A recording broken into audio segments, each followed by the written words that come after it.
Mesdames, Messieurs, bonsoir. Merci d'être là et merci d'être venus nombreuses et nombreux.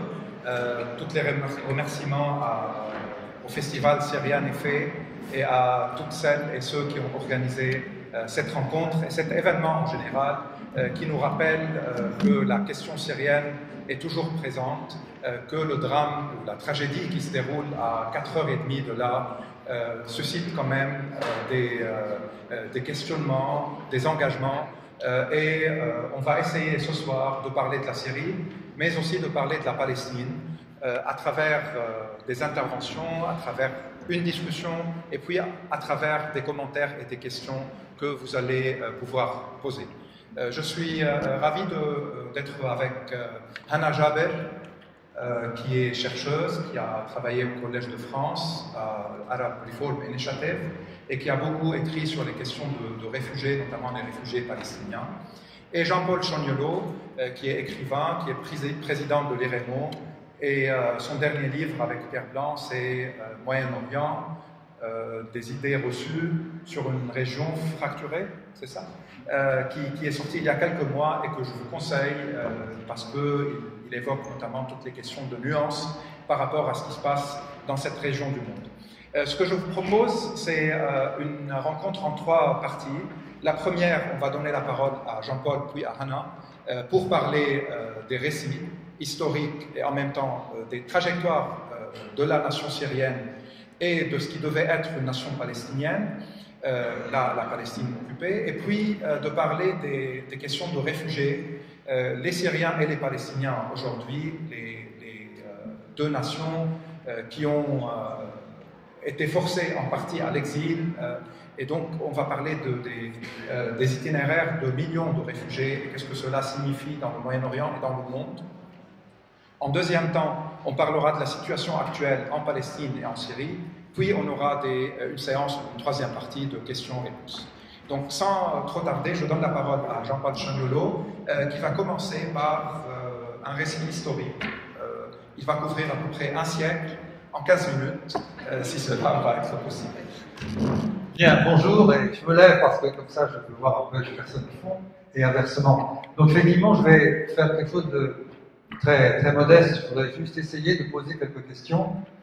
Tout ce que je vais dire est susceptible, et même on est obligé de le contredire. C'est une dialectique que je vais suggérer. C'est en aucun cas des affirmations définitives d'historiens.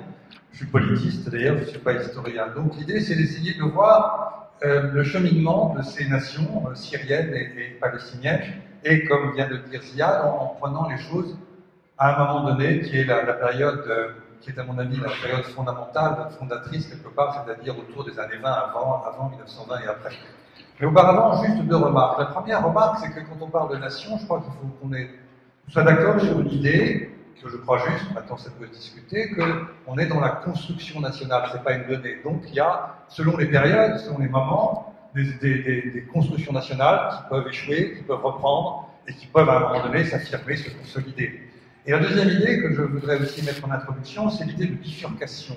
C'est-à-dire que dans l'histoire, on a l'impression que les choses s'enchaînent de manière presque mécanique, qu'elles sont aimantées par un futur que nous connaissons déjà quand on fait de l'histoire. En réalité, les bifurcations sont possibles à n'importe quel moment, aujourd'hui comme hier. Et dans les quelques décennies que je vais brièvement retracer, il y a eu des bifurcations comme ça, brutales, mais après tout, il y aurait pu y avoir d'autres bifurcations, peut-être aussi brutales, mais pas avec les mêmes résultats.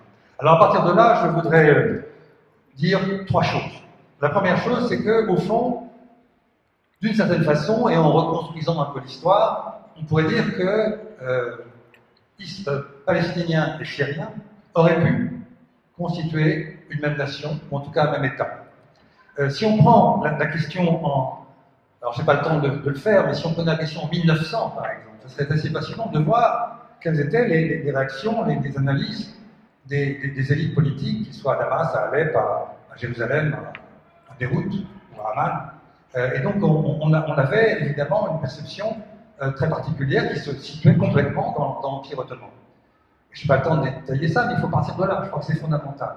Et la rupture dans ce monde, évidemment, c'est l'entrée en guerre de l'Empire ottoman, et c'est évidemment la défaite de l'Empire ottoman et son effondrement ensuite. Et il y a une date qui pour moi est absolument essentielle, c'est décembre 1917, où Al-Habdi entre à Jérusalem, c'est-à-dire où les Britanniques occupent l'Empire ottoman, et à partir de là, il y aura la défaite de l'Empire ottoman. Et ce moment-là, il est crucial, parce qu'au fond, les nationalistes arabes de l'époque voulaient tout autre chose. Si on prend ce que voulait le shérif Hussein de la Mecque dans sa correspondance avec le haut commissaire britannique au Caire en 1920, c'était un État sur l'ensemble du monde arabe.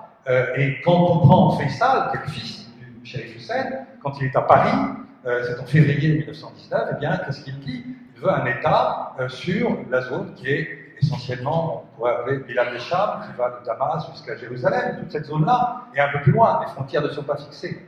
Et puis plus concrètement, parce que ça c'est février 1919, c'est l'énoncé du mémorandum de Faisal devant les grands, c'est-à-dire en fait devant les puissances coloniales, la France et la Grande-Bretagne, mais ensuite quand il revient à Damas en janvier 1920, il va quelques semaines plus tard créer, avec les nationalistes syriens et arabes, un royaume arabe. Et ce royaume arabe, il n'a pas de définition territoriale précise, il n'a pas le temps de le faire, mais il est bien clair que ça englobait l'ensemble de ce qui est aujourd'hui la Syrie, le Liban, la Palestine, et la Transjordanie, la Jordanie. Donc on a bien cette idée que les élites de cette époque avaient une conception évidemment qui était la leur, et ils voyaient la possibilité de créer un État dans ce monde. Et puis il y a une bifurcation, puisque je parlais de bifurcation, cette bifurcation elle est très concrète, elle est même très datée. C'est le 24 juillet 1920, lorsque l'armée syrienne est battue par l'armée française.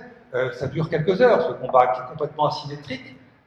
Et donc, le rêve d'un royaume arabe, d'un État arabe, une indépendance arabe à ce moment-là, eh bien, est fracassé, se fracasse contre cette armée française. Ce qui est intéressant, c'est que si c'est un échec, si cette bifurcation va dans un sens inverse de celui qu'auraient espéré les Arabes, il est bien clair que c'est lié évidemment à la disproportion considérable des forces, mais aussi au fait que le mouvement national arabe n'était pas encore implanté, enraciné, fort. Et plus globalement, l'idéologie coloniale était très puissante. Juste un mot, mais qui est intéressant, quand on dit l'armée française le 24 juillet 1920 était à Messaloum, en fait, quand on regarde qui était dans l'armée française, c'était des spahis marocains, des tirailleurs algériens et des tirailleurs sénégalais. C'est-à-dire que c'était des colonisés qui avaient été embrigadés et qui allaient combattre des gens qui ne voulaient pas être colonisés. Et on voit bien là, par simplement cette bataille dont on pourrait longtemps parler, on voit bien à quel point les choses se sont fait fracasser dans un monde entièrement dominé par les puissances coloniales. Et donc, à partir de là, on peut dire que l'idéal d'une même nation, ou en tout cas d'un État, je ne préjuge pas de ce qu'aurait été la nation à ce moment-là, ni ce qu'aurait été concrètement cet État fédéral ou autre chose, mais il y avait cette potentialité, et la bifurcation de l'histoire nous a conduit autrement. Première idée. Deuxième idée, c'est que ce sont les puissances coloniales, la France et la Grande-Bretagne, comme vous le savez bien, qui vont donc, après avoir tué ce projet arabe, elles vont décider des territoires.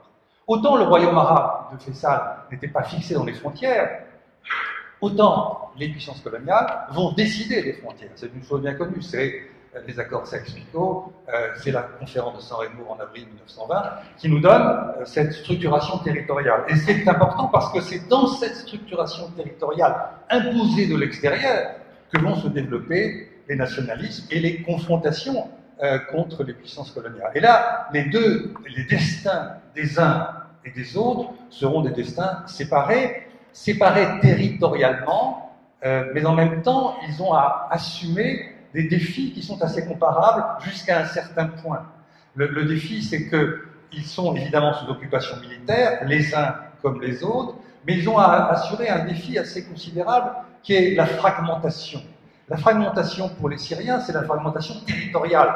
On va amputer ce qu'auraient voulu les Syriens de pas mal de territoires, puisqu'on va créer dès septembre 1920 le Grand Liban, et ensuite on émiette le territoire syrien avec l'État de Damas, l'État d'Alep, le territoire des Alaouites, et même un État druze, qui est une négociation entre le haut commissaire français et des grandes familles druzes. C'est assez étonnant comme façon de faire. Bref, on est dans cet émiettement, cette fragmentation, et les élites syriennes doivent se battre contre cette fragmentation, et évidemment se battre pour obtenir l'indépendance.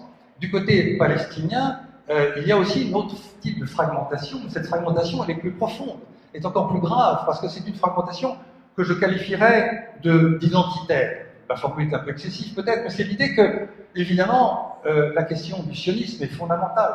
Et par conséquent, les Britanniques, comme vous le savez, dès le début du mandat en 1922 en Palestine, vont favoriser l'immigration juive en Palestine. Il y a peut-être 10-12% de juifs en 1920-22, il y en aura pratiquement un tiers, 33% en 1940. Et donc cette fragmentation identitaire va évidemment induire une fragmentation territoriale, et d'une certaine manière, on est toujours dans cette fragmentation territoriale, on est toujours dans cette confrontation identitaire entre les uns et les autres, ce que les Syriens n'ont pas connu. Et pendant toute cette période, ce qui me paraît important, c'est qu'il y a une construction des nations, une consolidation des nationalismes des uns et des autres.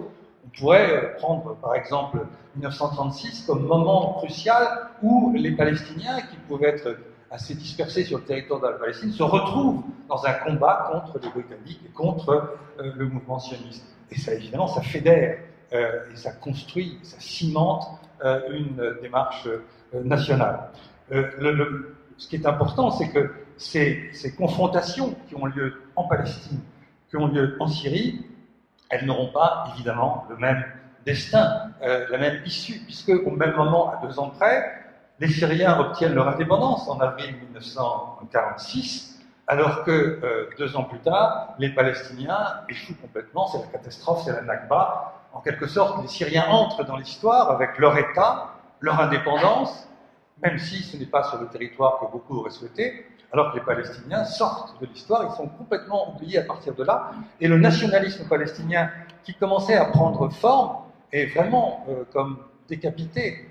En 1948, plus personne n'est en capacité de parler au nom des Palestiniens, et pendant plus de 20 ans, entre 1948 et 1968, on n'entend plus parler des Palestiniens autrement que comme des réfugiés, et la résolution 242 de 1967, si vous la relisez, juste après la guerre de juin 67, parle des réfugiés. Il n'y a même pas le mot palestinien. Ils ont vraiment disparu, et du politique et du droit international, pendant toute cette période. Puis enfin, ma troisième idée, dans le quart d'heure que j'ai, troisième idée, c'est le rapport à l'État. Et je dirais que, et c'est évidemment pour lancer une discussion, j'ai le sentiment que les uns, comme les autres, malgré leurs itinéraires très différents, finalement, ont quelque part échoué à trouver leur État, et j'insiste sur leur État. Alors pour les Palestiniens, c'est une évidence, ils ont mis plus de 20 ans pour se retrouver, entre 48 et 68, pour reconstruire une identité nationale. Il suffit de relire la charte de l'OLP de 1968 pour voir à quel point tout se retisse à ce moment-là, en 1968, et relance le nationalisme palestinien, et on retrouve l'acteur palestinien dans toute sa force, avec une organisation, l'OLP, avec un leader, Arafat, tout le monde connaît ça, et c'est vraiment un mouvement et qui conduit lentement à une revendication étatique. En 68, ce que veulent dans la charte les Palestiniens, c'est un État sur toute la Palestine. On connaît la suite, en 1988, il y aura évidemment, après la Intifada de 87, une inflexion stratégique majeure qui sera confirmée au moment d'Oslo en 1993. Mais bon, on va en parler sûrement tout à l'heure, les Palestiniens sont toujours en quête de leur État, ils sont toujours à la recherche de leur toit politique. Quant aux Syriens, et bien entendu, ils ont leur État en avril 1946, et cet État, il est fondé sur une nation qui est sans doute pleine de contradictions. Si on en juge, par exemple, par l'instabilité politique très importante qui va avoir lieu en Syrie entre 1946 et au moins 1963, avant que l'autoritarisme ne s'impose comme une chape de plomb sur le pays, mais un autoritarisme où ça ne résout pas les contradictions sociétales ou confessionnelles, ça les étouffe, ou ça les instrumentalise, ou les deux. Et par conséquent, bien sûr, il y a un État, sauf que c'est un État qui a été accaparé, confisqué par un clan, et on voit à quel point cet État échappe.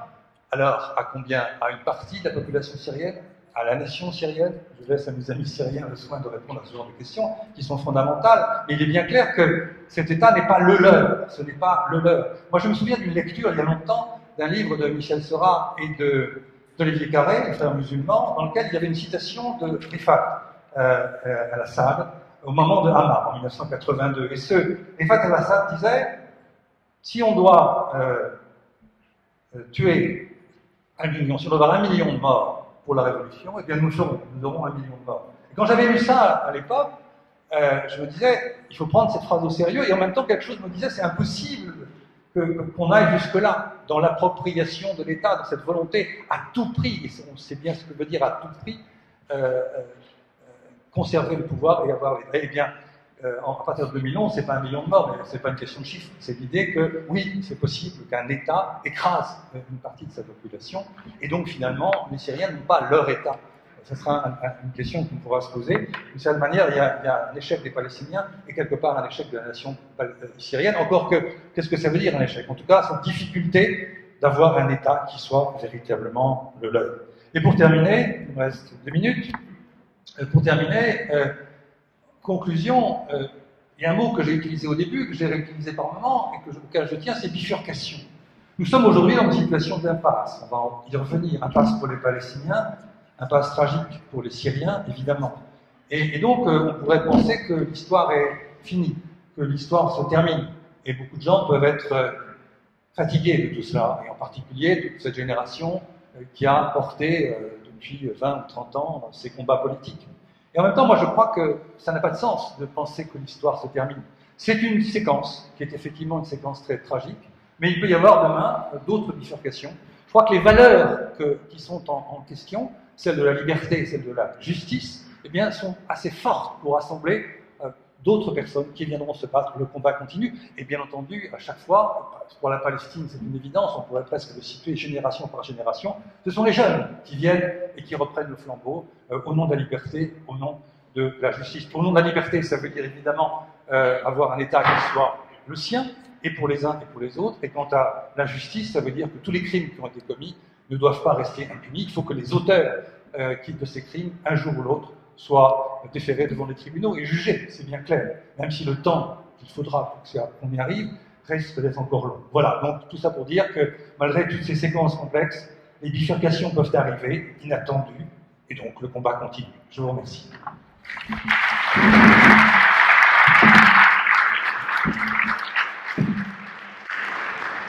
Merci Jean-Paul pour cette introduction excellente au débat et au niveau des axes que vous avez précisés.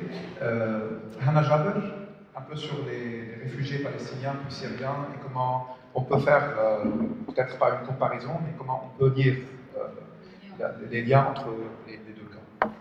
Merci. Je ne sais pas si ça fait beaucoup une grande différence si c'est me lève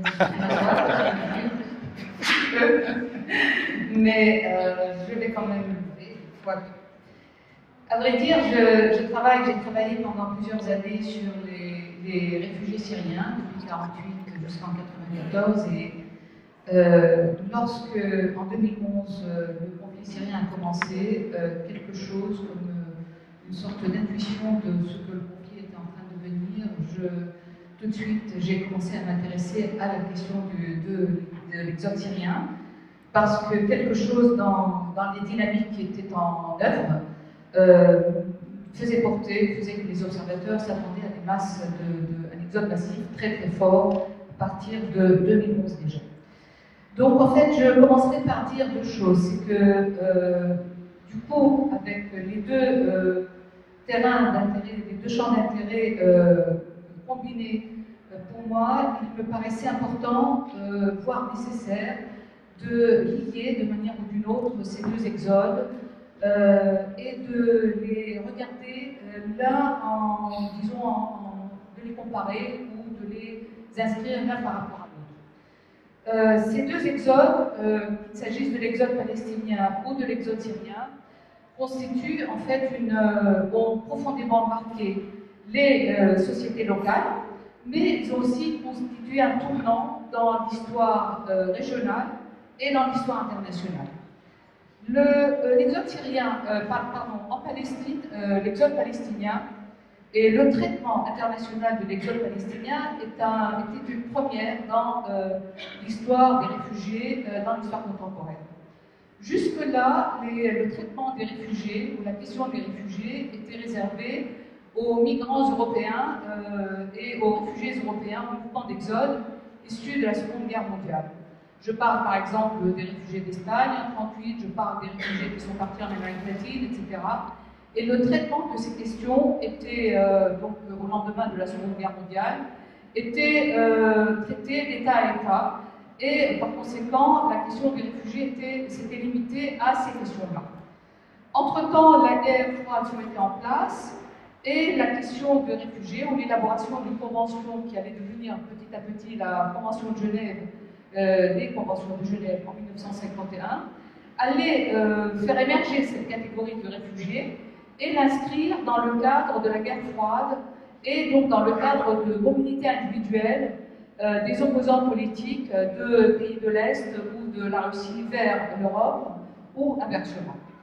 Dans ce contexte-là, l'arrivée des réfugiés palestiniens était quelque chose d'une sorte d'anomalie dans l'histoire telle qu'elle devait se dérouler, selon les gagnants de l'époque, selon les grandes puissances, puisque ces réfugiés ne se sont pas fondus, comme le voulait Ben Gurion, dans la masse des sociétés arabes des pays voisins dont ils partageaient la culture, la langue, la religion, etc., mais qu'ils ont commencé à revendiquer leur place dans la terre dont ils ont été exilés et expulsés, qui était la Palestine. Donc à partir de là, la création d'un organisme aux Nations Unies qui était dédié à la question des réfugiés palestiniens ne devait pas durer longtemps. Donc lorsqu'il a été créé, il devait rester renouvelé de 2 ans en 2 ans, et donc n'était pas supposé avoir la pérennité qu'il continue encore aujourd'hui à avoir. Et le réfugié palestinien n'était ni un réfugié humanitaire, jusqu'à présent, il n'est pas un réfugié humanitaire, il n'est pas un réfugié politique, il est quelque chose, un statut à part, qui est un statut de réfugié palestinien. Voilà. Donc, en attendant qu'un État palestinien se crée, ou quelque chose de ce genre. C'est en même temps, donc c'est un marqueur dans l'histoire internationale, puisque, comme vous le savez, le conflit israélo-arabe a aussi contribué à marquer le bloc, la fracture internationale entre Est-Ouest. Ça a été aussi un marqueur régional, puisque les exodes palestiniens vont durcir et renforcer des régimes qui se sont consolidés dans la région. L'exode palestinien va se servir aussi d'alibi ou de tremplin à des questions liées au nationalisme arabe qui, dans les années 50 et dans les années 60. Et nous allons avoir des politiques migratoires très spécifiques, très différentes d'un pays à l'autre des pays d'accueil. En 2011, l'exode syrien joue le même rôle, mais en miroir inversé. C'est la guerre, on n'est plus dans les blocs Est-Ouest, la guerre froide est terminée depuis les années 90, mais en même temps, le conflit syrien va recristalliser à nouveau, permettre la recomposition de 2 blocs internationaux, va permettre aussi de catalyser, va catalyser un certain nombre de positions de grande puissance. Il va également jouer au niveau démographique par la masse de l'exode, l'afflux de population que ça va représenter. Nous avons ici donc deux types d'exodes qui ont joué un rôle régional et international extrêmement déterminant. Il suffit de regarder les chiffres des migrants et de voir le rôle qu'occupent les réfugiés palestiniens en termes de nombre. La proportion des réfugiés palestiniens par rapport à l'ensemble des réfugiés dans le monde. Il suffit de regarder le nombre des réfugiés syriens et dans la région par rapport à l'ensemble des réfugiés dans le monde pour voir l'importance en fait de la manière pour voir comment la région est devenue en fait une sorte de réservoir, un des réservoirs les plus importants au niveau mondial en termes d'exode. Alors, ça, c'est le premier point. Le deuxième point que je veux traiter, c'est quel est le point de comparaison, comment peut-on rapprocher ces 2 exodes en termes d'accueil des réfugiés dans la région et en termes de politique migratoire. Je pense que ça, c'est un des points constants, en fait, qu'on va retrouver exactement les mêmes. Nous avons exactement les mêmes politiques migratoires dans les pays d'accueil, depuis l'exode, depuis pour les Palestiniens que pour les Syriens. Je parle du Liban, je parle de la Jordanie essentiellement. La Turquie est un pays différent, même si la Turquie a, parce que la Turquie n'a pas reçu de Palestiniens. Donc, ce sont des politiques migratoires qui hésitent entre accueillir et ne pas accueillir, intégrer et ne pas intégrer, accorder le droit de travail, accorder la nationalité. Donc, on met en conflit des référents d'intégration économique différents, enfin, qui normalement, dans un pays ou dans des pays en Europe, ne devraient pas être contradictoires, et pourtant, ils sont mis en conflit au Liban et en Jordanie, dans ces pays-là. Ça devient, par exemple, si on accorde aux réfugiés le droit de travailler, il va par conséquent s'installer dans la région, donc devenir citoyen, donc perturber l'équilibre politique en place. Donc c'est en gros, globalement, la question de la causalité qui est mise en place. Troisième point que je voudrais aborder, qui est à mettre à comparer ou à mettre en perspective, c'est quelles sont les dynamiques sociales au regard de ces politiques d'accueil locales, disons au niveau national et au niveau international. Au niveau international, il faut savoir que pour les Palestiniens, un organisme a été mis en place dès décembre 1949 qui s'appelle l'UNRWA, l'Union des Nations Unies pour l'intégration des réfugiés. Et l'UNRWA opère dans toutes les régions où il y a des réfugiés palestiniens dans un certain nombre de pays. Et donc l'UNRWA se charge de l'éducation primaire et jusqu'au collège, ainsi que de la santé, d'une partie de l'habitat et des difficultés des familles en difficulté économique. Bon, je passe sur les questions techniques, mais ce qui est intéressant à savoir, c'est que l'UNRWA, sur 50 ans, a permis l'émergence d'une classe moyenne assez importante parmi les Palestiniens et la création d'une élite parmi les réfugiés palestiniens. Il faut savoir également que dans ce contexte, cette l'UNRWA s'est créée dans un contexte où, en parallèle, les États-nations ou les sociétés se structuraient au Liban, en Jordanie, en Irak, ailleurs, et où donc effectivement il y avait des États se renforcer ou en tout cas mettaient l'accent sur l'éducation dans ces pays d'accueil, et qu'en l'occurrence l'UNRWA a été un agent compétitif et a mis les Palestiniens au devant de la scène comme des acteurs compétitifs et compétents. Ça c'est très important. Ce n'est pas du tout le cas pour les réfugiés syriens qui donc en Syrie, dans le pays qui est le leur, qui est la Syrie, avaient reçu une éducation, étaient diplômés, etc., et avaient donc toute une intégration économique, et qui, une fois arrivés dans les pays d'accueil, que sont la Jordanie, le Liban ou la Turquie, ils se retrouvent dans une situation de déclassement parce qu'ils ne peuvent pas utiliser ni leur diplôme, ni leurs compétences pour, disons, se maintenir à un niveau d'intégration sociale convenable. Quatrième point qu'il est important de mettre en avant, c'est la question des récits. Et là, nous avons deux récits qui sont intéressants à construire, à comparer. Dans le cas des Palestiniens, nous sommes dans un récit colonial d'un acte d'occupation et d'appropriation du sol comme un acte de colonisation, et un récit sur la Palestine comme, un paradis perdu.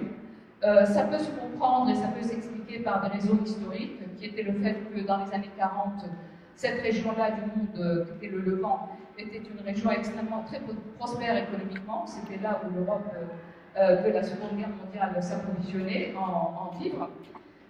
En Syrie, nous avons un autre récit qui est un récit complètement différent. C'est le récit de la dictature et du fait qu'on est spolié de son propre pays.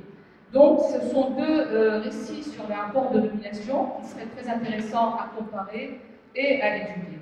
Et cinquième et dernier élément, si tu permets Ziad, c'est la question des médias et de la communication. Sur la question, donc on peut supposer, on part du principe que nous, personnes relativement bien intentionnés et qui œuvront pour un monde plus juste, nous partons du principe que si on est mieux informé, on peut mieux décider et on peut agir vers prendre de meilleures décisions et en vue d'un monde plus juste. Donc on peut se dire que pour la Palestine, par exemple, le fait qu'il n'y ait pas de moyens d'information, il n'y avait que la radio à l'époque, qu'il n'y avait que les journaux, que la communauté internationale n'était pas très informée de ce qui se passait en Palestine, autorisait le discours sioniste et pro-sioniste d'être le discours dominant, à savoir que c'était une terre sans peuple, dans laquelle on a ramené un peuple qui était le peuple juif. Voilà, sans terre. Donc, on a occulté, ça a permis, cette absence d'information a permis à participer de l'occultation du peuple palestinien, et ce n'est que tard, dans les années 70, et voire vers la seconde moitié des années 80, qu'on a commencé à regarder, à prendre acte de l'existence des Palestiniens. Force est de constater que l'information, l'accès à l'information n'est pas nécessairement, ne conduit pas nécessairement à des décisions plus justes. La preuve, c'est que le conflit syrien dure depuis 2011 en direct, aux yeux et au vu et au su de tous, avec sans aucune... je crois qu'il y a très peu de choses, c'est un des conflits les plus documentés de l'histoire contemporaine, et pourtant ça ne permet pas, n'autorise pas, ou ne conduit pas à une prise de conscience et une action politique collective des décideurs politiques vers une plus grande justice.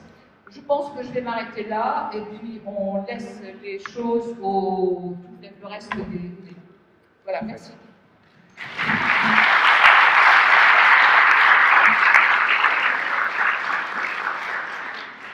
Merci Hannah.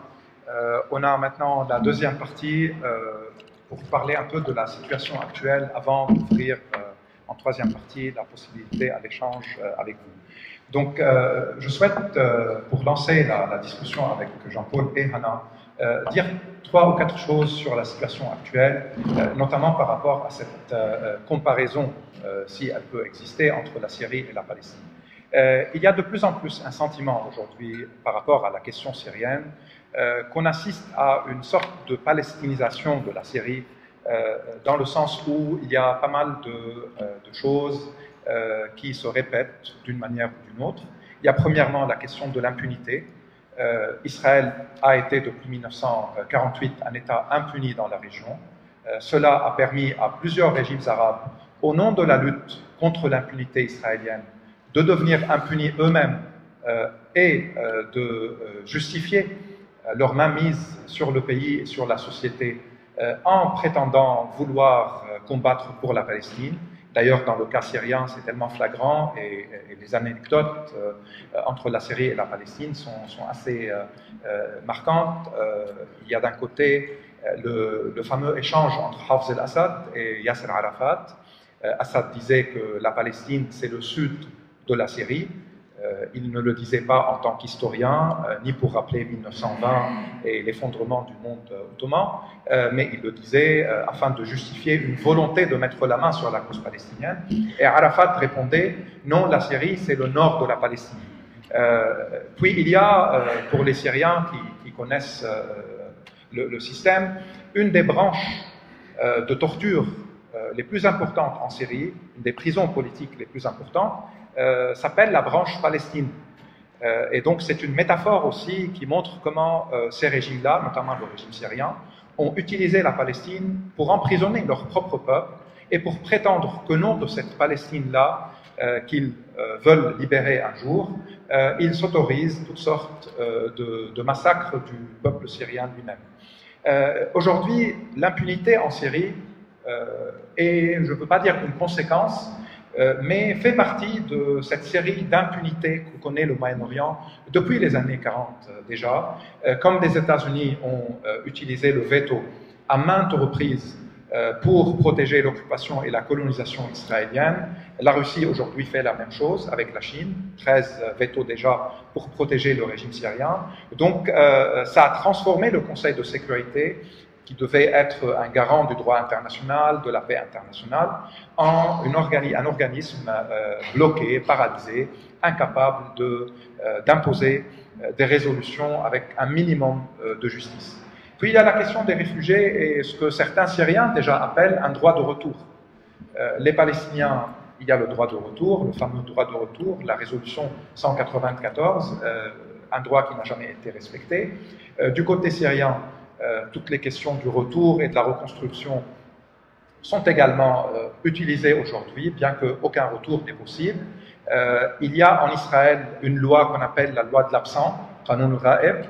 En Syrie, il y a eu récemment la loi numéro 10 par le gouvernement syrien. La loi israélienne fait que le gouvernement israélien confisque les biens et les propriétés des Palestiniens qui sont partis, qui sont absents. Et la loi numéro 10 du régime syrien, c'est une loi qui autorise au régime également de mettre la main sur les biens des Syriens qui ne sont pas là, qui ne peuvent pas prouver en 2 mois, c'était le délai, leur acquisition, qui ne peuvent pas montrer des documents prouvant qu'ils sont les propriétaires de ces biens-là. Puis il y a évidemment le traitement des réfugiés dans la région. Hana ne l'a pas dit, mais elle va peut-être après élaborer un peu. Ni au Liban, ni en Jordanie, ni dans les autres pays arabes, il y a un statut de réfugié. Les Palestiniens et les Syriens ne sont pas reconnus comme réfugiés parce que les pays arabes n'ont jamais signé l'accord de Genève qui concerne les réfugiés de 1951. Ils sont, selon certains, des frères, selon des autres, des invités. Et dans les 2 cas, ils sont souvent maltraités par les régimes arabes, par les législations mises en place qui ne leur donnent pas le droit de travailler. La Jordanie, c'est un cas à part, peut-être qu'il faudra un peu parler de ça. Donc il y a aujourd'hui, aussi avec l'inaction internationale, même si la Palestine, il y a beaucoup plus d'écho, il y a plus de mouvements de solidarité. Après 60 ans de lutte et de travail palestinien, il y a aujourd'hui une compréhension de la question palestinienne beaucoup plus qu'avant. Peut-être que le temps n'a pas encore permis aux Syriens de faire la même chose, mais avec le monde aujourd'hui, les médias, ça aurait pu être beaucoup plus rapide. Sauf que le manque de sympathie avec les Syriens est frappant. On est là aujourd'hui, en même temps à 4h30, comme j'avais dit au début, il y a un massacre qui se déroule à Idlib. On se demande toujours pourquoi on ne fait rien. Quelques années plus tôt, il y a eu un massacre à Alep. Entre les deux, il y a eu le massacre de la Ghouta de Damas. Il y a 100 000 Syriens disparus dans les geôles qui subissent toutes sortes de tortures. Et il y a déjà 2 milliers morts sous la torture. Il y a un silence lourd pour les Syriens, mais pour tous ceux qui sont concernés par l'impunité et par le droit international. Donc je voulais poser une question à Jean-Paul. Pourquoi il pense qu'au niveau de la Palestine, on peut avoir plus d'écho? Et pourquoi dans certains milieux qui comprennent les droits des Palestiniens, il y a un refus de comprendre les droits des Syriens? Quel est l'enjeu, à ton avis, par rapport à ce dilemme-là entre cause palestinienne et cause syrienne? T'as pas une autre question? Non, je sais pas. Franchement, je ne sais pas. C'est vrai qu'il y a quelque chose d'assez assez navrant et assez terrifiant de voir que même parmi les militants qui sont en faveur de la question palestinienne, la question syrienne ne les a pas intéressés. Et puis j'ai des amis qui sont comment dirais, des spécialistes de ces régions et de la Syrie en particulier, et qui au moins dans les premières années 2011-2012 continuaient à penser que c'était un régime fondamentalement anti-impérialiste et que par conséquent c'était pas normal qu'il y ait cette révolte. Donc il y a ces éléments-là, et je suis sûr que si on ouvrait un débat dans la salle, on retrouverait ces positions. Elles sont très profondes, quoi. La Palestine a sans doute une antériorité, mais je crois que c'est plus compliqué que ça. Il y a aussi l'idée que la Syrie, en tant qu'État, quand je parlais de l'État syrien tout à l'heure, il a quand même occupé pendant très longtemps une place majeure dans l'échiquier international et dans l'échiquier régional, surtout évidemment. Et en plus, ça se situait dans le cadre de la guerre froide. Donc il y avait vraiment cette idée que la Syrie était dans le bon camp, en ce qui concerne les gens de gauche évidemment. Et donc on a longtemps, comment dirais-je, crédité le système que moi je qualifierais de totalitaire, le système Assad, de cette dimension anti-impérialiste. Bon. Après, il y a d'autres dimensions qui sont peut-être plus, comment dirais-je, plus intimes, plus cachées. C'est un certain mépris forme de racisme larvé à l'égard de l'UNRWA et de la Syrie, quelque chose de ce genre, je ne sais pas. Mais le premier point fondamental est celui-là. C'était vraiment patent en 2011-2012. Je me souviens de débats très concrets avec des amis qui continuaient à me dire mais non, c'est pas possible, le régime est anti-impérialiste. Voilà. Quant à la Palestine, il faudra me dire aujourd'hui qu'elle est, alors c'est un peu embêtant de parler comme ça, de parler longuement, mais elle est évidemment oubliée, quoi. Elle est oubliée parce que elle est comme engloutie par toute une série de conditions politiques qui font qu'aujourd'hui, entre ce qui se passe aux États-Unis, ce qui se passe en Israël, et ce qui se passe aussi à Ramallah, ce qui se passe à Ramallah, il faut aussi en parler. Tout à l'heure, je disais, il n'y a pas d'État. Si j'étais sévère, et bien entendu, je considère que ce n'est pas l'élément principal, parce que j'imagine que ça serait évidemment à juste titre aussitôt contredit, mais aujourd'hui, il y a une sorte de proto-État à Ramallah, je les connais, je les ai rencontrés à plusieurs reprises, on a le sentiment qu'il y a le noyau dur d'un État, c'est-à-dire les services de renseignement sont là, quoi. Et ils n'ont pas su se déployer par rapport à leur population. Aujourd'hui, évidemment, les conditions sont terribles et il va de soi qu'il y a bien des raisons pour le comprendre. Mais en tout cas, il y a cette dimension. L'État aujourd'hui est d'une fragilité pas possible et ceux qui vont sans doute contribuer à la succession de Mahmoud Abbas, c'est probablement les gens des services de renseignement. Hannah, au niveau des réfugiés palestiniens et syriens, pour les chiffres, on sait aujourd'hui qu'il y a à peu près 6,5 millions, voire 7 millions de réfugiés syriens, ceux qui ont quitté la Syrie, en plus des 6 millions qui sont des déplacés internes. La majorité, contrairement à ce qui est dit parfois dans les médias, sont restés dans la région, ils sont ni en Europe, ni aux États-Unis, donc la misère du monde n'est pas arrivée ni en Europe, ni aux États-Unis. Sur les 6,5 millions de réfugiés syriens, il y a plus de 5 millions qui sont restés entre la Turquie, le Liban, la Jordanie, l'Irak et l'Égypte. Quant aux Palestiniens, est-ce qu'on a des chiffres et comment tu pourrais comparer la situation des deux? Tu as parlé de l'UNRWA et de son rôle par rapport aux Palestiniens. Est-ce qu'on peut parler d'un organisme ou de UNHCR par rapport aux Syriens? Comment tu vois la différence? En fait, c'est un domaine de recherche routier que tu poses, c'est une question très, très large. Je vais essayer de répondre de manière... voilà. Pour les Syriens, il y a l'organisme l'UNHCR, le Haut Commissariat aux réfugiés, qui est en fait à la base le centre, en fait, l'organisme le plus principal, en fait, aux Nations Unies qui s'occupe de tous les réfugiés dans le monde. Ce n'est pas un organisme dédié à la gestion des seuls Syriens dans la région. Le Haut Commissariat aux réfugiés, normalement, opère selon les conventions de Genève. C'est l'organisme aussi qui est chargé de la mise en place des conventions de Genève. Il s'avère que la nature des exodes et des mobilités et des contraintes, des mobilités forcées sur la contrainte politique, moi je les appelle des mobilités sur la contrainte politique, il s'avère que ces mobilités ont changé de texture, de nature, par rapport à ce qui était perçu initialement au moment où les conventions de Genève ont été élaborées pendant la guerre froide. On ne s'attendait pas, et jusqu'à présent je pense qu'il y a des commissions qui travaillent sur l'évolution des statuts à l'intérieur même des Nations Unies, pour essayer d'englober les dynamiques et les mobilités massives, forcées, qui se font à l'échelle du monde. On a des réfugiés climatiques, on a des réfugiés humanitaires, on a maintenant des réfugiés économiques, là on voit des réfugiés...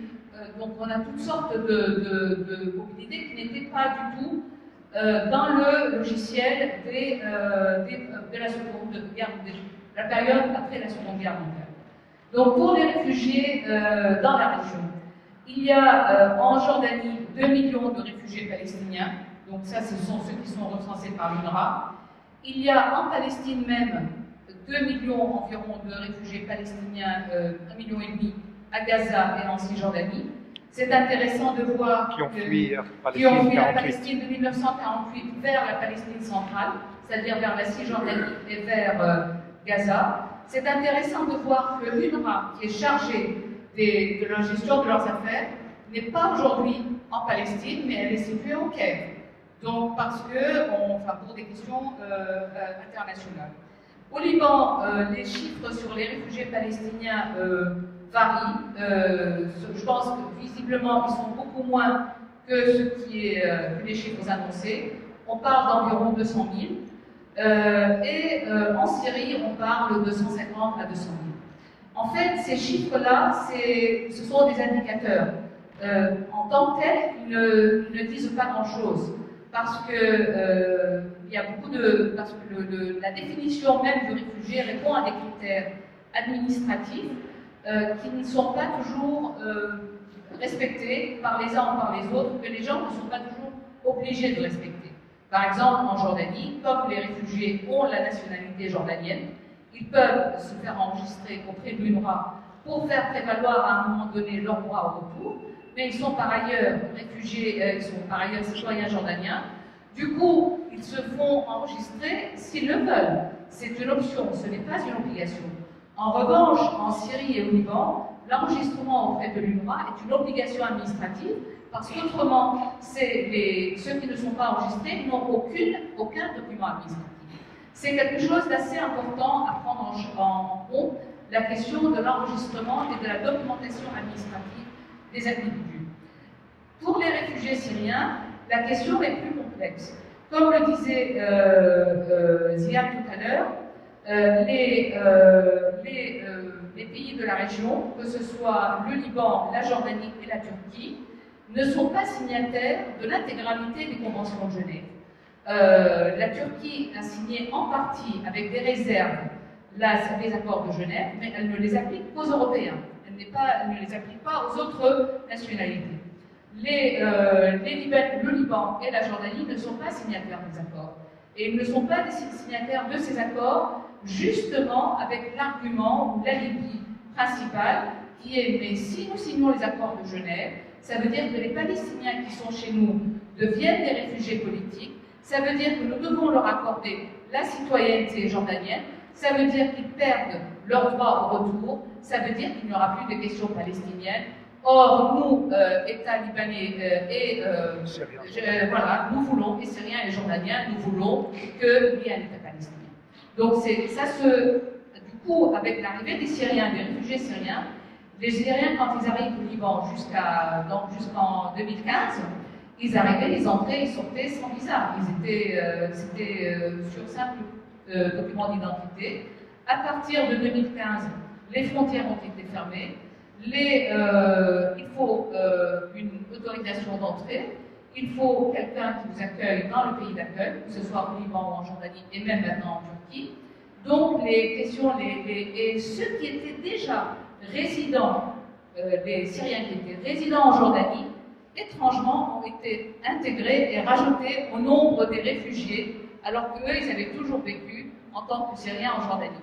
Mais ils se sont redevenus les étrangers à cette société dans laquelle ils vivaient probablement depuis des décennies, même s'ils n'avaient que le passeport syrien. Je ne sais pas si j'ai été... Très bien. Ouais. Merci beaucoup. On vous passe la parole. Donc, s'il y a des questions, des commentaires, on est prenant. Georges Morin, donc au Soleil. Oui, je suis très choqué, enfin pas choqué, mais ça rajoute encore une couche de pessimisme quand on voit ce qui s'est passé ces dernières semaines en Syrie et en Turquie, pardon, et au Liban. Je me rappelle très vite, hein, comme vous le savez, la Syrie, la Turquie, pardon, où y compris ce jeune maire qu'on a tellement inventé à Istanbul, commence à faire la chasse aux Syriens. Évidemment, le régime Erdogan est en premier, il a tout éliminé. Et puis, même des gens comme ce maire tellement emblématique qu'on a tous salué, ils commencent à dire aussi que on va dire la scène arabe à Istanbul, c'est impossible, il est maltraité. Et donc, on a vu aussi des Syriens qui sont expulsés carrément, des réfugiés qui sont expulsés en Syrie. Et au Liban, c'est encore pire si je puis dire. Et pourtant, comment ne pas remercier les Turcs, les Libanais, les Jordaniens qui ont accueilli tellement généreusement tous ces réfugiés par rapport aux Européens. Et en même temps, aujourd'hui maintenant, au Liban, vous avez deux partis chrétiens qui, on entend Le Pen en écho, ils disent comment, mais c'est l'identité chrétienne, les équilibres musulmans chrétiens qui vont être bouleversés. Et donc, on va aussi de taper sur les réfugiés syriens. C'est terrible, mais c'est aussi la réalité. Ouais. Comment en sortir? D'autres questions? D'autres questions? Ouais.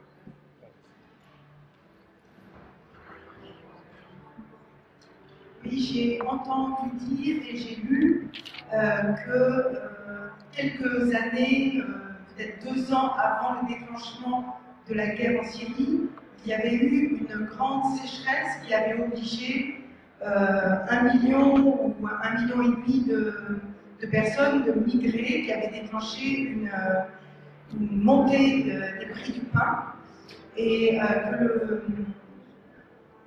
un certain nombre de personnes considéraient que la Syrie était une des premières versions d'une guerre climatique, et je voulais savoir votre opinion sur cette question.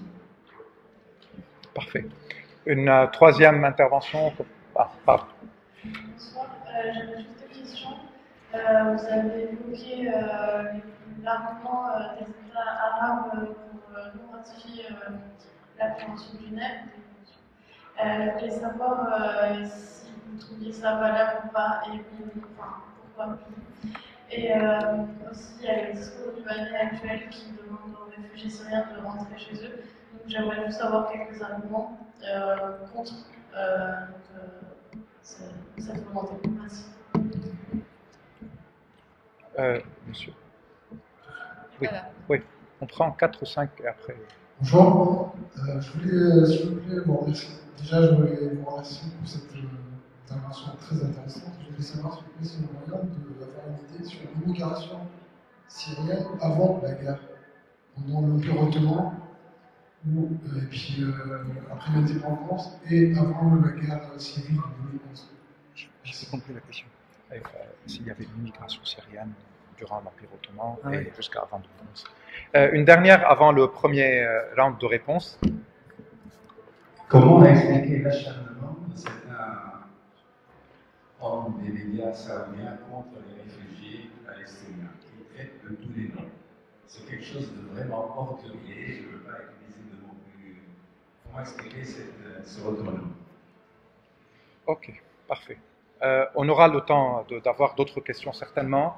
Hannah, tu veux commencer par répondre aux questions qui concernent les réfugiés?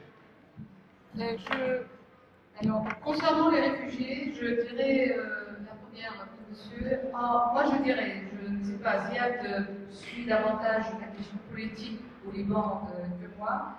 Moi, je dirais que ce discours de la xénophobie, aujourd'hui au Liban, il y a un mouvement qui est non à la haine, un discours de la haine. Moi, tel que je le perçois et le contact que j'ai avec le terrain jordanien et ce que je perçois, c'est davantage un discours politique et c'est davantage une rente politique plus qu'il n'est une véritable, disons, plus qu'il ne sort de la société. Les sociétés sont plus résilientes. Il y a de la méfiance, mais c'est normal, de la méfiance sociale comme dans toutes les sociétés. Mais les gens finalement finissent par s'accommoder les uns aux autres et vivent et trouvent des solutions. Le problème, il est politique. Il est politique pour les infrastructures, pour les prises en charge, pour les politiques d'accueil qui ne sont pas, c'est-à-dire que ces gens-là sont arrivés sans qu'il y ait de politique d'accueil pour leur prise en charge. Et ils ont laissé ces politiques d'accueil sur les épaules de la société. Moi, je trouve qu'il n'y a pas de crime. Je ne sais pas si vous entendez parler de crimes crapuleux. Il n'y a pas ça. Il y a juste un état de tension et les réfugiés palestiniens en font les réfugiés syriens en font les frais. Sur ce qui est la guerre climatique, oui, il y a la sécheresse. Je vois aussi, mais il ne faut pas que ce discours climatique vienne prendre le pas sur le mode de gouvernance en Syrie, qui est un mode de gouvernance totalitaire, qui est un mode de gouvernance, c'est le despotisme à l'état. Voilà. Pour ce qui est de la ratification des conventions de Genève, comme je viens de le dire, je l'ai dit tout à l'heure, l'argument était justement de ne pas ratifier de convention pour ne pas installer les Palestiniens dans les pays d'accueil. Donc c'est au nom du nationalisme arabe et de la question palestinienne que les conventions de Genève n'ont pas été ratifiées. c'est intéressant de voir aujourd'hui où est-ce qu'on en est là-dessus. Hein. Jusqu'à présent, les discours n'ont pas changé, c'est-à-dire que les révolutions arabes, on s'attendait à ce qu'il y ait un basculement dans les discours et il n'y a pas eu lieu. On est encore dans le même discours politique comme si il n'y a rien eu. Sur l'immigration avant la guerre, oui, il y a eu une diaspora syrienne et on le sait partout dans le monde. En Amérique latine, en Amérique du Nord, en Afrique, en Europe. C'est l'élite intellectuelle, et d'ailleurs sa présence dans les années 30 est une des raisons qui font qu'on est aujourd'hui sur des logiques pan-nationalistes ou pan-arabes ou des choses comme ça. Mais la diaspora, pour le moment, elle n'a pas un rôle. Son rôle dans la mobilisation est très dispersé, très varié en fonction des pays. Après, sur l'acharnement saoudien, je vous laisse. Jean-Paul. Jean-Paul. Non, juste, on a évoqué les réfugiés palestiniens. Je voudrais juste dire deux, trois choses. La question palestinienne, elle est venue des réfugiés. C'est vraiment intéressant de voir que ce qui a permis dans les années 60, 70, enfin même 60 déjà, un retour de la question palestinienne, ça a été les réfugiés. Et le nationalisme palestinien, en fait, il s'est construit et reconstruit chez les réfugiés, et en particulier à Gaza. La plupart des importants dirigeants du Fatah, notamment, viennent de Gaza. Et ensuite, il a fallu venir dans les territoires occupés dans une seconde phase. C'est assez intéressant, ça s'est passé à partir de la deuxième intifada. Et donc, il y a eu une sorte de rassemblement entre ce qui était la source des réfugiés qui redonnait vigueur au nationalisme palestinien, puis ensuite le fait que, en Cisjordanie en particulier, qui a été socialisée jordanienne pendant très longtemps, entre 1948 et 1967, il fallait reconstruire ou retisser les liens du nationalisme palestinien. Évidemment, l'intifada de 87 est un moment clé, puisque le roi Hussein, du coup, en 88, se retire. Ce que je veux dire, ça c'est le premier mouvement. Et aujourd'hui, et depuis déjà quelques années, on assiste à l'inverse, c'est-à-dire que tout s'est focalisé, recentré sur la Cisjordanie, Gaza, Jérusalem, bref, sur la question des deux États, et on a complètement laissé tomber la question des réfugiés, y compris dans le discours palestinien, ce qui est évidemment plus préoccupant, et le jeu entre l'autorité palestinienne qui ne représente que les territoires occupés et l'OLP qui est supposé représenter l'ensemble de la nation palestinienne. On voit bien qu'aujourd'hui, l'OLP est assez largement marginalisé dans le discours des Palestiniens même, quoi. Et on parle uniquement de la question des États. Et j'ajoute à ça, évidemment, que ce courant, cette tendance qui existe depuis pas mal de temps déjà, évidemment, ça s'est accentué avec les positions de Donald Trump, qui a voulu casser l'UNRWA en supprimant l'aide importante que les États-Unis apportaient à l'UNRWA. Et donc aujourd'hui, on a l'impression que les réfugiés palestiniens sont totalement oubliés, quoi. J'ajouterais un dernier mot, c'est que les réfugiés palestiniens, c'est pas simplement en dehors de la Palestine, tu l'as rappelé, mais ils sont en Cisjordanie et ils sont à Gaza. Et à Gaza, ils représentent, sur les 2 millions d'habitants, ils doivent représenter 87%, 90%. Et alors là, c'est encore un autre cas de figure où on les a, en quelque sorte, jetés dans l'océan, quoi. On les a complètement isolés, encerclés, et ils n'existent plus, quoi. C'est vraiment... Et donc, c'est très préoccupant parce que du coup, tout l'effort d'unité nationale qui avait été fait dans les années 60-70, qui avait permis de reconstituer le lien national entre tous les segments dispersés de la question palestinienne, aujourd'hui, c'est complètement remis en question, avec en plus, évidemment, la fracture politique et idéologique entre le Gaza avec le Hamas et puis le Fatah. Donc vraiment, c'est une situation extrêmement difficile pour les Palestiniens et pour la question des réfugiés. Oui, rapidement, vous avez posé la question, ce qu'on pense si les gouvernements arabes étaient sincères en ne pas ratifiant les conventions parce qu'ils veulent véritablement le retour des Palestiniens. Je pense que non, c'est par démagogie. Et d'ailleurs, il n'y a rien qui empêche de rendre la vie des gens digne et correcte sans pour autant compromettre leur droit au retour. Aujourd'hui, ils sont humiliés, ils sont dans des conditions extrêmement difficiles parce qu'on est concerné par le droit du retour. Donc je pense que c'était une grande démagogie. Pour le Liban, juste pour vous rappeler, le Liban est formé de 4 millions d'habitants. Il y a à peu près 1 million de réfugiés syriens, 200 000 réfugiés palestiniens et peut-être 50 000 réfugiés irakiens et soudanais. Donc il y a à peu près 1 250 000, une population de réfugiés pour une population libanaise de 4 millions d'habitants, ce qui est le cas le plus, disons, grave, proportionnellement parlant, au niveau mondial. Donc il est sûr qu'il y a un grand défi et ce n'est pas évident de gérer cela. Mais ce qui se passe, c'est qu'on est en train d'accuser les réfugiés syriens, comme on l'avait fait avant, d'accuser les réfugiés palestiniens, de tout mal, si vous voulez, de tout ce qui ne marche pas dans le pays. Les crises de l'économie, des services, et tout cela existait bien avant l'arrivée en masse des réfugiés syriens. Ils sont reliés à la corruption de la classe politique libanaise et n'ont rien à voir avec les réfugiés syriens. Les questions économiques et les questions du chômage, ce n'est pas à cause de ces réfugiés-là que le chômage monte, parce que la rivalité ou la concurrence sur le marché de travail ne concerne pas ceux qui sont en chômage au Liban. Les Syriens et les Palestiniens, d'ailleurs les Palestiniens n'ont pas le droit de travailler depuis 1949. Ils ne sont pas autorisés à travailler dans 77 métiers, donc quasiment dans tous les métiers. Donc il y a beaucoup d'accusations à tort, avec la montée aujourd'hui des populismes partout dans le monde. Certains au Liban adoptent le même discours xénophobe qui accuse les Syriens de tout tort. Et on oublie aussi que, à cause ou grâce à la crise des réfugiés syriens au Liban, le Liban a reçu près de 3 milliards de dollars d'aide internationale. La bourgeoisie syrienne a déposé dans les banques libanaises des milliards de dollars. Il y a parmi les réfugiés syriens une certaine classe moyenne et une certaine classe qui consomme et donc qui contribue à la vie économique du Liban. Donc ce qui se passe aujourd'hui, c'est juste une volonté de montrer un discours populiste, de haine.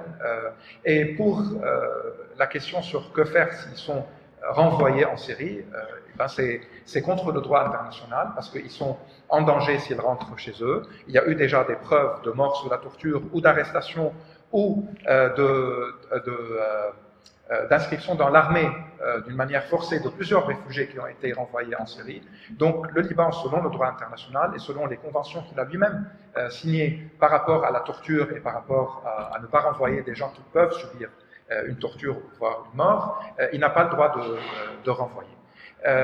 Une petite précision par rapport aux immigrations de la Syrie, de toute la région, de la Palestine, comme du Liban, comme de la Syrie. Entre 1870 et la fin de la Première Guerre mondiale, il y a eu des centaines de milliers qui sont partis vers les deux Amériques. L'Amérique du Sud surtout, mais l'Amérique du Nord également.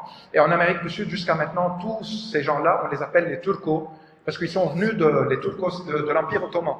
Syriens, Palestiniens, Libanais. Et d'ailleurs, je pense, autre que dans le monde arabe, la plus grande présence démographique palestinienne, c'est au Chili, après le monde arabe, de descendants palestiniens. Puis il y a eu d'autres Syriens qui ont été forcés de quitter le pays bien avant 2011 pour des raisons politiques. Des milliers de gens qui ont été exilés pour des raisons politiques, qui ont pris l'asile politique ailleurs. Et il y avait des centaines de milliers de travailleurs syriens aussi, au Liban, également en Jordanie, dans les pays du Golfe. Donc c'était déjà le cas. Et la question climatique, même si elle est correcte, et le monde est en train de subir des crises climatiques, même si aussi l'injustice sociale est une des raisons des soulèvements, mais cela n'a rien à voir avec la torture, la barbarie, les barils explosifs, la soif de la liberté, de la dignité et l'inaction internationale, voire l'action de certains acteurs comme l'Iran, la Russie, etc. Une deuxième... On a la possibilité de prendre encore des questions. On n'a pas répondu à l'acharnement saoudien. L'acharnement saoudien, honnêtement, je n'ai aucune idée, mais ça ne me tente pas de voir un acharnement de la part de certains journalistes ou des gens médias. Peut-être relié aussi au contexte actuel et à la montée de Mohammed bin Salman. Mais, franchement, je ne suis pas les journalistes saoudiens.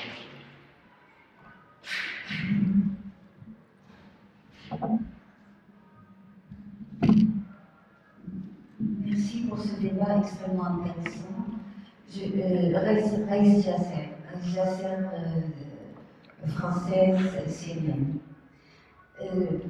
Je me demande justement si on pourrait aujourd'hui, même si on reste jusqu'au matin, faire les points de comparaison entre la Syrie et la Palestine parce qu'à mon avis, elles sont très nombreuses. Et par exemple, quand on parle des réfugiés, ou quand on parle de la... oui, je voulais surtout parler des... par rapport aux réfugiés palestiniens et au changement démographique aussi. C'est-à-dire, on a compris maintenant, on ne sait pas comment ça a été programmé, par qui ça a été programmé, mais il y a un changement démographique programmé en Syrie qui ressemble tout à fait à la colonisation et aux conséquences de la colonisation, c'est-à-dire le départ des réfugiés. Alors, il est vrai que c'est là où on se demande quelle est la différence entre un colonisateur et un dictateur totalitaire de l'intérieur qui décide du jour au lendemain, bien sûr pas tout seul, mais avec beaucoup de soutien. Par exemple, dans notre cas, même la Russie, quand Lavrov a dit « je ne veux pas voir à la tête de cet État, de l'État syrien, un sunnite », c'est-à-dire que ça a été programmé. C'est un changement démographique, même si la majorité des alors je ne sais pas ce que vous en pensez tous les trois, mais pour moi c'est du même ordre. C'est vraiment du même ordre. Et je ne comprends pas comment beaucoup d'amis, nos amis de gauche, ne sont pas encore convaincus que Bachar al-Assad n'est pas un révolutionnaire, que c'est un totalitaire, et que c'est un sommaire, et que c'est un... etc. Merci. Il y avait une main là-bas. Je voulais avoir votre avis sur le rapport accablant concernant l'UNRWA, présenté devant les Nations Unies, concernant le sexisme, les discriminations idéologiques, etc. Oui. Ok. J'ai pas d'information.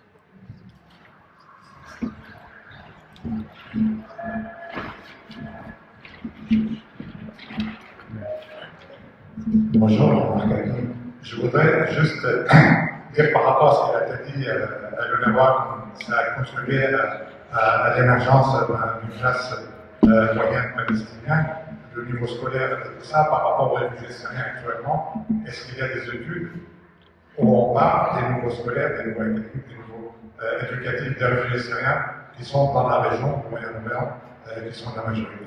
Merci.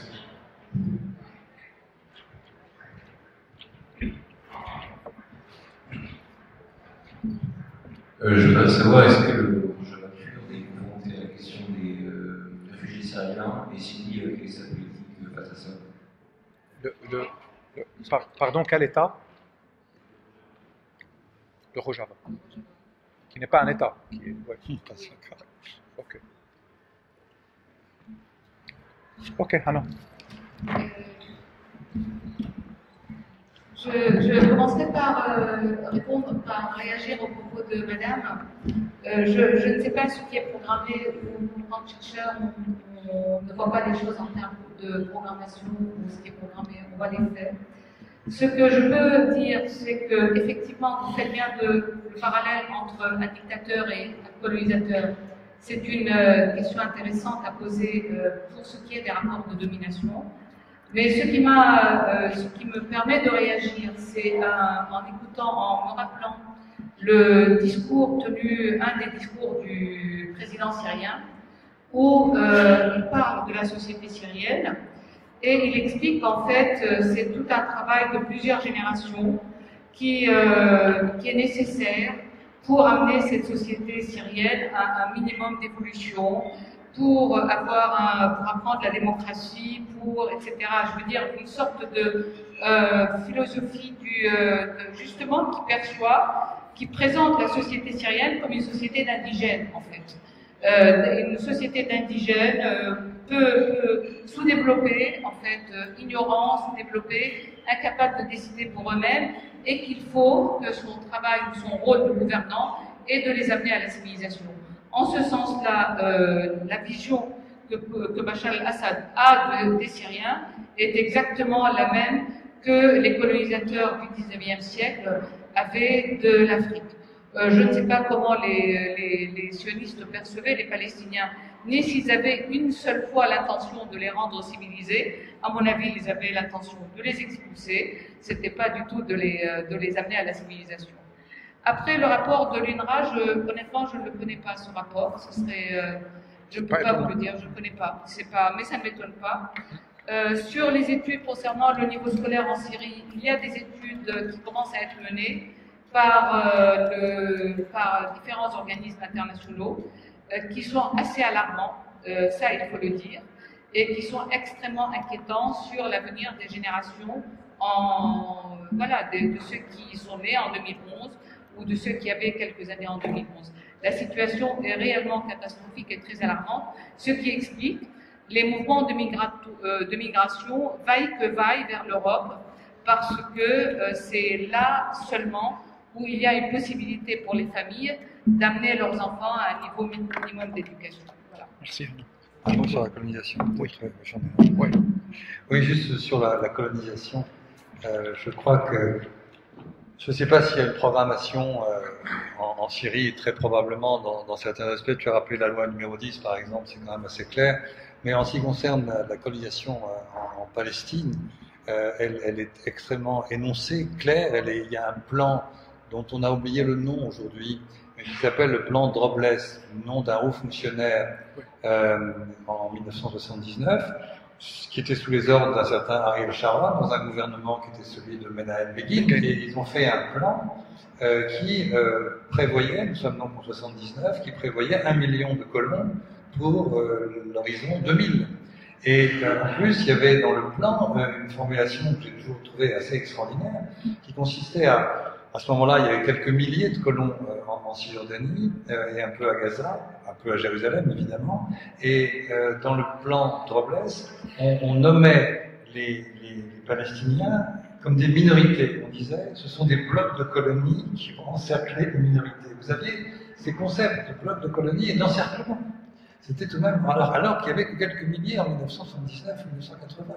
Bon, et aujourd'hui, évidemment, les choses sont complètement accentuées. Et donc, c'est assez, comment dirais-je, incroyable de voir que c'est énoncé comme tel. À l'époque, il y avait un débat au sein d'Israël. Certains étaient contre aller aussi loin dans la colonisation, mais aujourd'hui, il suffit de regarder ce qui s'est passé ces dernières années et encore dans les campagnes électorales.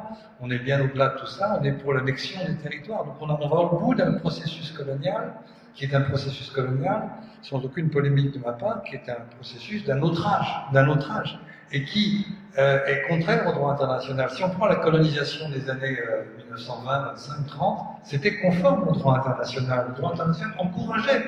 Vous vous souvenez tous du fameux article 22 de la SDN qui disait que les puissances civilisées devaient aider ces peuples non encore capables de se diriger eux-mêmes. C'est ça la formule. Et donc, il fallait les accompagner par des mandats. Donc, c'était, au fond, la colonisation était conforme au droit international.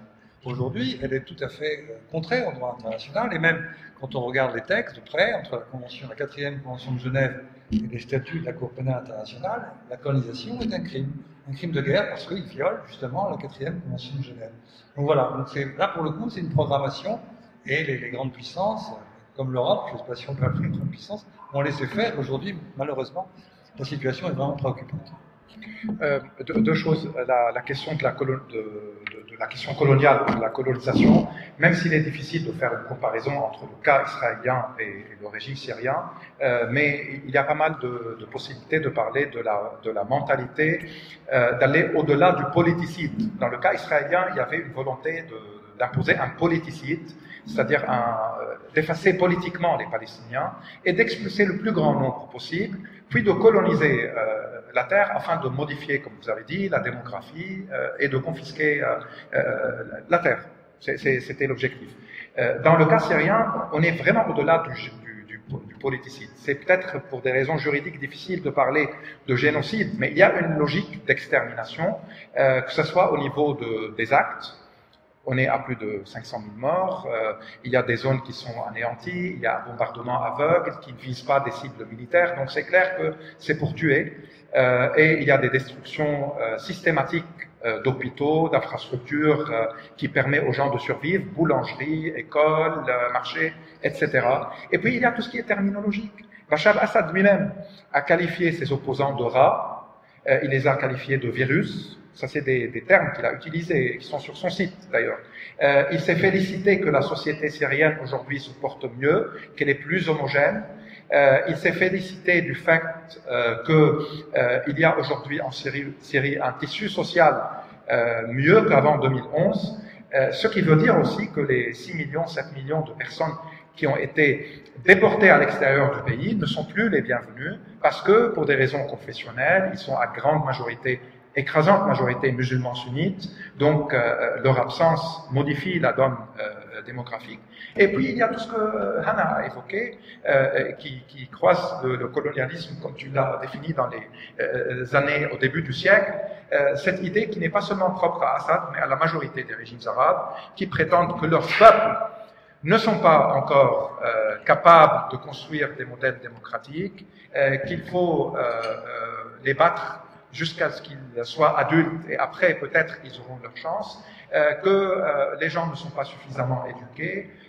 Dans un sens, il y a l'idée de l'indigène ou il y a l'idée de ces sociétés barbares qu'il faut civiliser en les bombardant, en les massacrant, en les tuant. Donc dans ce sens-là, c'est encore pire que le colonialisme tel, ou la colonisation telle qu'on l'a connue. Pour la question du Rojava, c'est-à-dire le nord-est syrien, parce qu'il n'est pas un État, et d'ailleurs même les milices kurdes n'utilisent plus le terme aujourd'hui pour des raisons reliées à leur division avec les Kurdes irakiens.